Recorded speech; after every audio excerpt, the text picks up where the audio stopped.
हिरुटिनेरिया granulosa Indian cattle Leach. आज हम पढ़ेंगे इसका nervous system, sense organs and reproduction.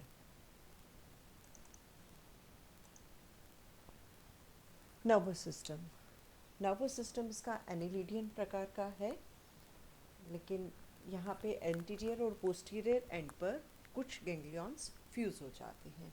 इसके तीन पार्ट्स हैं: सेंट्रल नर्वस सिस्टम, केंद्रीय तंत्रिका तंत्र, पेरिफेरल नर्वस सिस्टम, परिधीय तंत्रिका तंत्र, और सिंपैथेटिक नर्वस सिस्टम। फर्स्ट है सेंट्रल नर्वस सिस्टम। इसके अंदर आते हैं एक जोड़ी सेरिब्रल गैंग्लियन, एक जोड़ी पेरिफेरेंजियल कनेक्टिव्स, सब फेरेंजियल गैंग्लियोनिक मास, नर्व कॉर्ड और टर्मिनल गैंग्लियोनिक मास। ये वेंट्रल हीमोसिलेमिक चैनल के अंदर एनक्लोज्ड रहता है।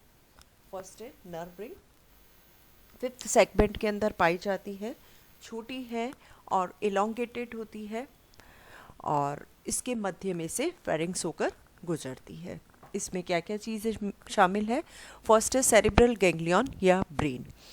ये फेरिंग्स के एंटीरियर डॉर्सल साइड पर, लेटरल साइड पर पाया जाता है।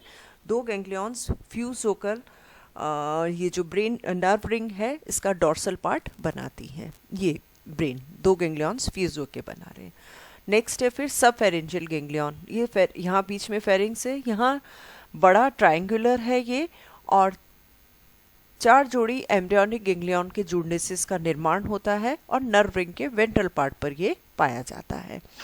ये सेरिब्रल गैंग्लियन और सब फेरेंजियल गैंग्लियोनिक मास आपस में कनेक्टेड रहते हैं दो लेटरल कनेक्टिव से, जिसे पेरीफेरेंजियल कनेक्टिव कहते हैं। ये फेरिंग्स के दोनों तरफ लेटरल साइड पर स्थित होते हैं। देन है वेंट्रल नर्व कॉर्ड। ये सॉलिड है, दो नर्व से मिलकर बनी है, डबल है, लेकिन एक कॉमन शीथ के द्वारा कवर्ड रहती है, तो बाहर से देखने से ये सिंगल दिखाई देती है। ये पीछे की तरफ निकलती है सब फेरेंजियल गैंग्लियन से, गट की अधर सतह पर मिड वेंट्रल लाइन पर स्थित होती है और वेंट्रल साइनस के द्वारा एनक्लोज्ड रहती है। हर सेगमेंट में जाके ये एक गैंग्लियन का निर्माण करती हैं। ये गैंग्लियन भी किससे मिलते हैं? दो गैंग्लियन के जुड़ने से इसका निर्माण होता है, और टोटल 21 गैंग्लियंस इसमें पाए जाते हैं, 6 सेगमेंट से लेकर 26th सेगमेंट तक, फर्स्ट एन्यूलाई के अंदर। लास्ट है टर्मिनल गैंग्लियोनिक मास। ये लार्ज ओवॉइड मास है, पोस्टीरियर सर्कल में स्थित होता है, और 7 जोड़ी एम्ब्रियोनिक गैंग्लियन के जुड़ने से इसका निर्माण होता है। लास्ट वाला बड़ा होगा। देन है पेरिफेरल नर्वस सिस्टम। इसके अंदर नर्व्स आती हैं जो कि सेंट्रल नर्वस सिस्टम के जो डिफरेंट गैंग्लियन हैं उससे निकलकर डिफरेंट बॉडी पार्ट्स तक जाती है। ब्रेन से एक मोटी नर्व निकलती है जो कि first pair of eyes, prostomium और रूफ ऑफ बकल चैम्बर को जाती है। उसके बाद है सब फेरेंजियल गैंग्लियोनिक मास से 4 जोड़ी नर्व्स निकलती है। कौन कौन सी? Second, third, fourth pair of eyes को जाएगी। पहले 5 जोड़ी खंडों के अंदर जो सेगमेंटल रिसेप्टर्स पाए जाते हैं उसमें जाती है, रूफ ऑफ बकल कैविटी और बॉडी वॉल मसल्स को। वेंट्रल नर्व कॉर्ड के से हर गैंग्लियन से 2 जोड़ी मोटी तंत्रिकाएं निकलती है, इसे बोलते हैं एंटीरियो लेटरल्स एंड पोस्टीरियो लेटरल्स। ये देखिए इस डायग्राम में ये ब्रेन से निकल रही है आइज को जाने वाली, और ये second, third, fourth, fifth pair of eyes को जाने वाली सब फेरेंजियल गैंग्लियन से। वेंट्रल नर्व कॉर्ड से 2 निकलती है, एंटीरियो लेटरल और पोस्टीरियो लेटरल। जो एंटीरियो लेटरल है ये उस गैंग्लियन के अग्रभाग से निकलती है और बॉडी वॉल, नेफ्रीडिया और रिप्रोडक्टिव ऑर्गन्स और रिसेप्टर्स को जाती है। पोस्टीरियो लेटरल्स एंटीरियर लेटरल्स के पीछे की तरफ से निकलती है और कहाँ कहाँ जाती है? बॉडी वॉल, विसरा, मसल्स और टेस्टिस सैक में। जो टर्मिनल गैंग्लियोनिक मास है इससे कई छोटी तंत्रिकाएं निकलती है और वो रिसेप्टर्स और दूसरे स्ट्रक्चर्स को जाती है, पोस्टीरियर सर्कल्स के अंदर ये प्रवेश करती है। देन है सिंपैथेटिक नर्वस सिस्टम। इसमें नर्व प्लेक्सस आता है जस्ट बीनीथ द एपिडर्मिस, और मसल लेयर, बॉडी वॉल के अंदर जो मसल लेयर है उसमें, और गट वॉल के अंदर ये पाया जाता है। ये एक तरफ से तो पेरिफेरेंजियल नर्व रिंग से कनेक्टेड रहते हैं और दूसरी तरफ मल्टीपोलर गैंग्लियोनिक सेल से ये कनेक्टेड रहते हैं, और पूरी एलिमेंट्री कैनाल के अंदर ये इरेगुलरली फैले हुए पाए जाते हैं। नेक्स्ट है सेंस ऑर्गन्स इन हिरुडिनेरिया। 4 तरह के रिसेप्टर्स इसके अंदर मिलते हैं, और सेंस ऑर्गन्स क्या है? मॉडिफाइड एपिडर्मल सेल्स हैं। ये है free nerve endings, annular receptors, segmental receptors और आई। सबसे पहले लेते हैं फ्री नर्व एंडिंग्स। पूरे शरीर सतह पर पाई जाती है एपिडर्मल सेल्स के बीच में, और ये कीमो रिसेप्टर्स होती हैं। नेक्स्ट है एन्युलर रिसेप्टर्स। ये हर सेगमेंट के एन्यूलाई के अंदर मिलती है, और हर एन्यूलाई के अंदर टोटल 36 होती हैं ये रिसेप्टर्स। उसमें से 18 डॉर्सल साइड पर और 18 वेंट्रल साइड पर स्थित होते हैं। अनुप्रस्थधारियों के रूप में है ये, एक पेप्यूला के रूप में बाहर निकले रहते हैं, और उसके अंदर चपटी ओवरलैपिंग सेल्स होती है जो कि नर्व फाइबर्स रिसीव करती है। ये एन्युलर रिसेप्टर्स टेक्टाइल ऑर्गन्स होते हैं या टेंगो रिसेप्टर्स होते हैं। देन है सेगमेंटल रिसेप्टर्स। छोटे सफ़ेद पैचेस हैं, और हर सेगमेंट की फर्स्ट एन्यूलाई पर ये पाए जाते हैं। 4 जोड़ी डोर्सल साइड पर होते हैं और 3 जोड़ी वेंट्रल साइड पर होते हैं। हर रिसेप्टर के अंदर 10 से 15 लंबी सेल्स पाई जाती है। ये इलांगेटेड सेल्स हैं जो कि टेक्टाइल सेल्स होती हैं, और ये एक दूसरे से सेपरेटेड रहती हैं, और इसके अंदर बाहर की तरफ 5 हेयर के समान प्रोसेसेस पाए जाते हैं इनके स्वतंत्र सिरे पर। दूसरी इसमें सेल्स पाई जाती है फोटो रिसेप्टिव सेल्स या लाइट परसीविंग सेल्स। ये है लाइट परसीविंग सेल्स। ये सिर्फ डॉर्सल रिसेप्टर्स के अंदर होती है, वेंट्रल साइड वालों पे नहीं पाई जाती। इसके अंदर एक क्रिस्टलाइन हाइलाइन सब्सटेंस भरा रहता है जिसे ऑप्टिक ऑर्गेनिल या लेंस बनाती हैं ये, और ये साइटोप्लाज्म के अंदर रहता है। ये फोटो रिसेप्टर सेल्स है, और इसके सेंटर में ये लेंस है, और ये न्यूक्लियाई हो गया। ये लेटरल नर्व से एक नर्व रिसीव करती है, और ये टेक्टाइल रिसेप्टर्स भी है और फोटो रिसेप्टर्स भी होती है। नेक्स्ट है आई। इसके अंदर 5 जोड़ी आईज पाई जाती है। ब्लैक डॉर्सल एंटीरियर सर्कल पे डॉर्सल सरफेस पर ब्लैक स्पॉट्स के रूप में स्थित होती है, और शुरू के जो 5 सेगमेंट है उसकी फर्स्ट एन्यूलाई के अंदर पाई जाती है। सारी आईज एक ही समान साइज़ की नहीं होती है। फर्स्ट और सेकंड सबसे बड़ी होती है, और क्रमशः ये छोटी होती जाती है। जो 5th पेयर है वो सबसे छोटा होता है। ये आईज डिफरेंटली डायरेक्टेड होती है, और हर आई सिर्फ एक डायरेक्शन से लाइट को परसीव कर सकती है। ये अभी तक ज्ञात नहीं है कि एक्सटर्नल ऑब्जेक्ट की इमेज बनाती है या लाइट और डार्क को डिफरेंशिएट कर सकती है। स्ट्रक्चर ऑफ आई। हर आई क्या है? एक सिलेंड्रिकल और कप लाइक है। ये सिलेंड्रिकल या कप लाइक स्ट्रक्चर है, और इसका जो लंबवत अक्ष है वो बॉडी सरफेस के परपेंडिकुलर रहता है। हर आई के अंदर लंबी पिगमेंटेड कप है, covered externally by transparent epidermis और क्यूटिकल, जो कि कॉर्निया का निर्माण करती है। इस कप के अंदर रिफ्रैक्टिव सेल्स या फोटोरिसेप्टिव सेल्स पाई जाती हैं, जो कि रेडियली अरेंज्ड रहती है। और इन सेल्स के अंदर में क्या क्या चीज़ें हैं? एक क्रिस्टलाइन क्रिसेंट्रिक हाइलाइन सब्सटेंस होता है बीच में, इसे लेंस या ऑप्टिक ऑर्गेनिल कहते हैं। ये चारों तरफ से एक पतले साइटोप्लाज्म के द्वारा घिरा रहता है, और इसके अंदर एक न्यूक्लियस पाया जाता है। ऑप्टिक नर्व्स इनके बेसल पार्ट से एंटर करती है, और इनका फंक्शन क्या है? ये फोटो रिसेप्टिव होती है। नेक्स्ट है reproductive system.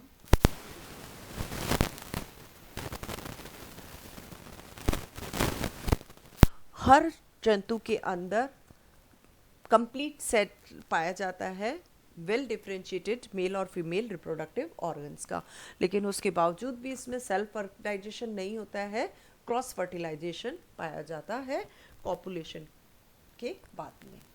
Male reproductive organs में है testis sac, vasa efferentia, vasa deferentia, epididymis, ejaculatory duct और एट्रियम। फीमेल रिप्रोडक्टिव ऑर्गन्स में आते हैं एक जोड़ी ओविसेक्स एंड ओवरीज, एक जोड़ी oviducts, common oviduct and vagina. Male reproductive system testis sex, ये 11 जोड़ी टेस्टिस सेक पाए जाते हैं 12 से 22 सेगमेंट के अंदर। हर सेगमेंट में एक जोड़ी अधर सतह पर पाए जाते हैं, वेंट्रल नर्व कॉर्ड के दोनों तरफ स्थित होते हैं। हर टेस्टिस सेक एक छोटी स्फेरिकल सिलोमिक सेक है और इसकी वॉल से स्पर्मेटोगोनिया या स्पर्मेदर सेल्स निकलती है और ये सिलोमिक फ्लूइड के अंदर तैरती रहती है और इसके अंदर स्पर्मेटोजोआ विकसित होते हैं। देन है वैसा इफ्रेंशिया। टेस्टिस सेक के पश्च सिरे से एक छोटी डक्ट निकलती है जिसे वैसा इफ्रेंस कहते हैं और इसके द्वारा मैच्योर स्पर्मेटोजोआ यहाँ टेस्टिस सेक से पास होकर वैसा डिफरेंस तक आते हैं। जितनी भी वैसा इफ्रेंशिया, एक तरफ की सारी वैसा इफ्रेंशिया मिलकर एक कॉमन वैसा डिफरेंस के अंदर खुलती है। ये देखिए, ये हर सेगमेंट के अंदर टेस्टिस है, ये टेस्टिस खुल रही है वैसा इफ्रेंस में हर के अंदर और फिर ये मिलकर ये लंबी जो है पूरी ये बना रही है वैसा डिफरेंशिया। एक जोड़ी स्लेंडर लॉन्गिट्यूडनल डक्ट है 22 सेगमेंट से 11 सेगमेंट तक पाई जाती है ये वेंट्रल नर्व कॉर्ड के दोनों तरफ। ये देखिए, ये सारी इसके अंदर खुली और ये दो वैसा फ्रेंशिया। देन है स्पर्म वेसिकल। हर वैसा डिफरेंस अपने 10 सेगमेंट के अंदर थोड़ी स्वेल कर जाती है, ये यहाँ पे 10 सेगमेंट में ये स्वेल कर जाती है और एक कॉम्पैक्ट मास स्पर्म वेसिकल के अंदर खुलती है और दोनों ही स्पर्म वेसिकल क्या करते हैं, स्पर्मेटोजोआ स्टोर करने का कार्य करते हैं। देन है इजैक्यूलेटरी डक्ट।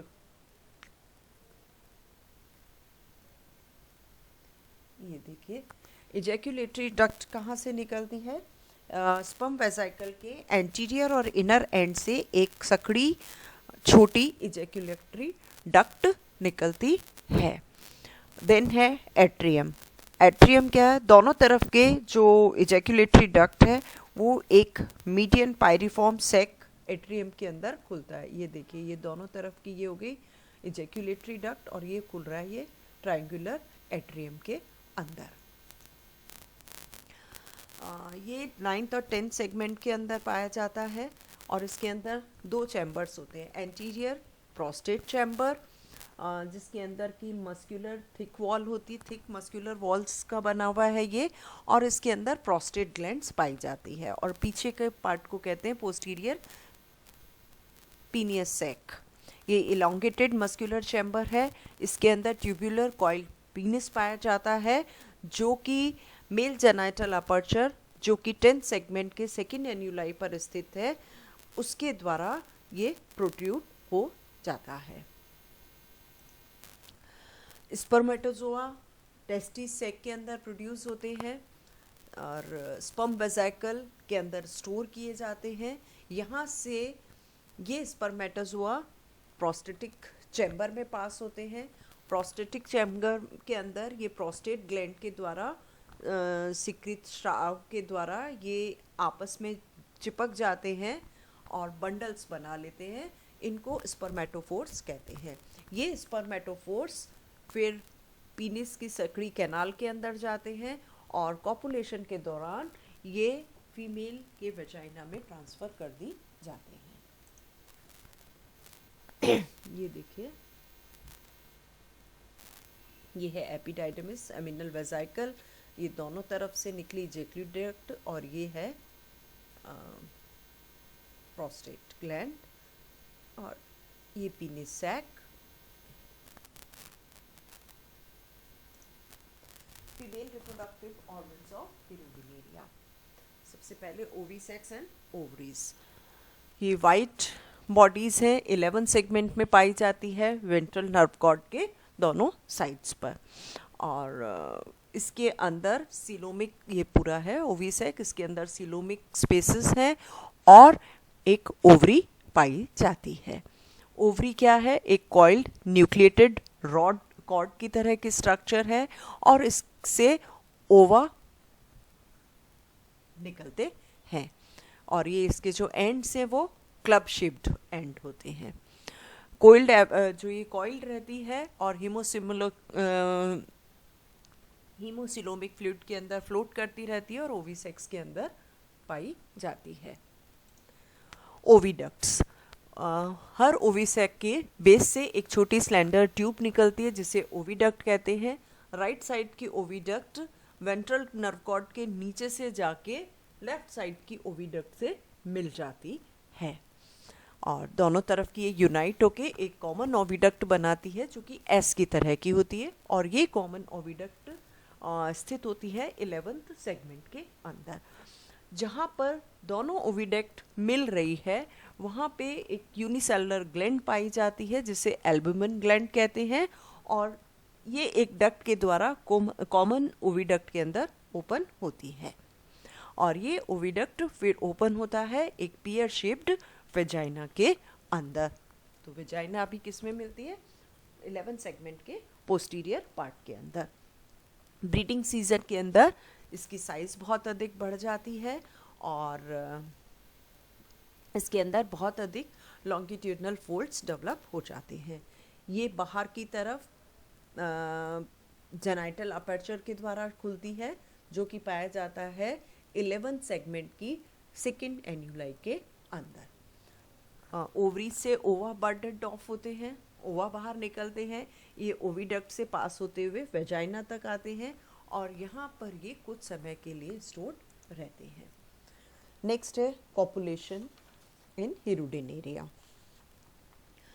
कॉपुलेशन मार्च और अप्रैल के महीने में होता है और इस दौरान दो लीचेस वेंट्रल सरफेस से एक दूसरे के पास में आ जाते हैं, मतलब विपरीत दिशा में होते हैं ये ऑपोजिट डायरेक्शन के अंदर और इस प्रकार से व्यवस्थित होते हैं कि एक का मेल अपर्चर दूसरी के फीमेल अपर्चर के संपर्क में ऑपोजिशन में रहे।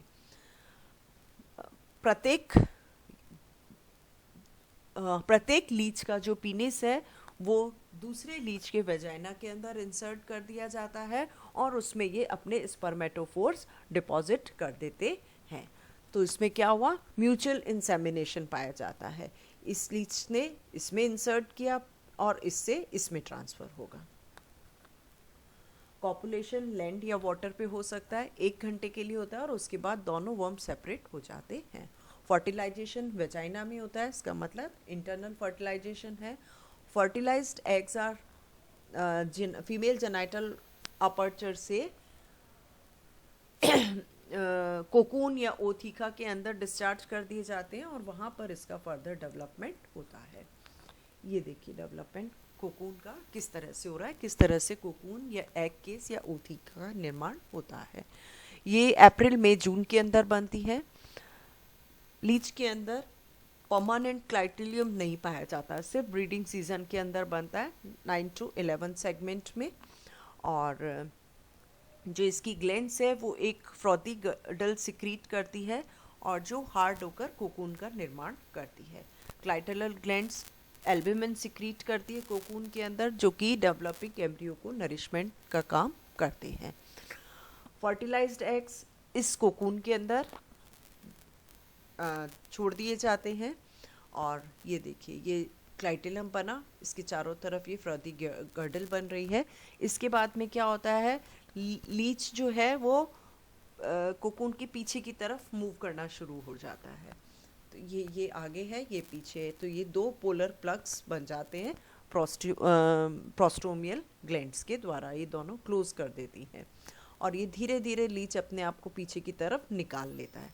तो ये एंटीरियर पोलर प्लग है ओपनिंग पे और ये पीछे निकाल लेगा, तो यहाँ पे भी बनता है पोस्टीरियर पोलर प्लग।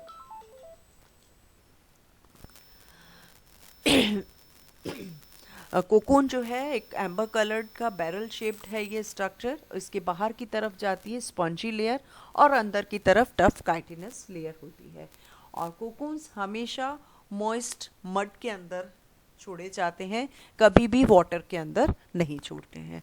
और कोकून के फॉर्मेशन में 6 घंटे का समय लगता है। ये देखिए धीरे धीरे लीच अपने आप को बाहर निकाल लेता है इससे।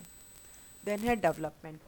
यंग का डेवलपमेंट कोकून के अंदर ही होता है। हर कोकून के अंदर 1 से 24 एम्ब्रियो डेवलप होते हैं, जो कि कोकून के अंदर स्विम करते हैं। और क्योंकि उसके अंदर एल्बुमिन पाया जा रहा है तो वो उसका नरिशमेंट का काम करते हैं और उसके बाद ही फाइनली एस्केप हो जाते हैं। डेवलपमेंट डायरेक्ट है, कोई भी लार्वल अवस्था नहीं पाई जाती है और पूरे विकास में इसमें 14 दिन का समय लगता है। Parasitic adaptation in Hirudinaria.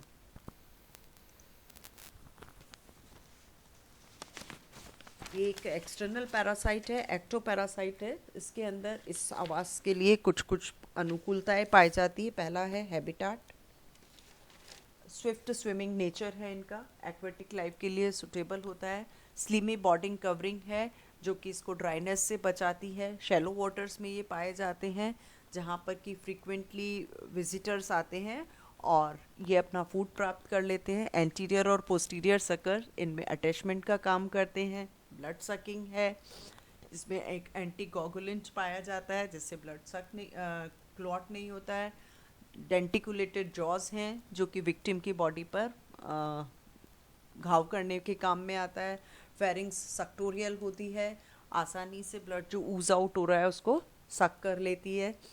इसके अंदर क्रॉप और सीका जो है 10 चैम्बर्ड पाया जा रहा है जो कि ब्लड को स्टोर कर लेता है और एक बार में ये इतना मील ग्रहण कर लेते हैं कि कई महीनों इवन साल तक बिना कुछ खाए रह सकते हैं। इसके अंदर स्किन में हीमोसिलोमिक कैपिलरीज पाई जाती है जिससे proper exchange of gases through surrounding media से हो जाता है। वेल डेवलप्ड रिसेप्टर्स पाए जाते हैं इसके अंदर। हर्मेफ्रोडाइट्स हैं ये और डेवलपमेंट इनका कोकून के अंदर होता है और ये कोकून इनको protection developing young sponge stages को प्रोटेक्शन प्रोवाइड करता है। और इम्पॉर्टेंट चीज़ इसका जो डेवलपमेंट पीरियड है वो काफ़ी छोटा होता है, 15-20 दिन का है कुल। और तो these are the parasitic adaptation in Hirudinaria जो कि इसको एक्टोपैरासाइट या बाह्य परजीवी जीवन व्यतीत करने के लिए सहायक होते हैं। ये असाइनमेंट है।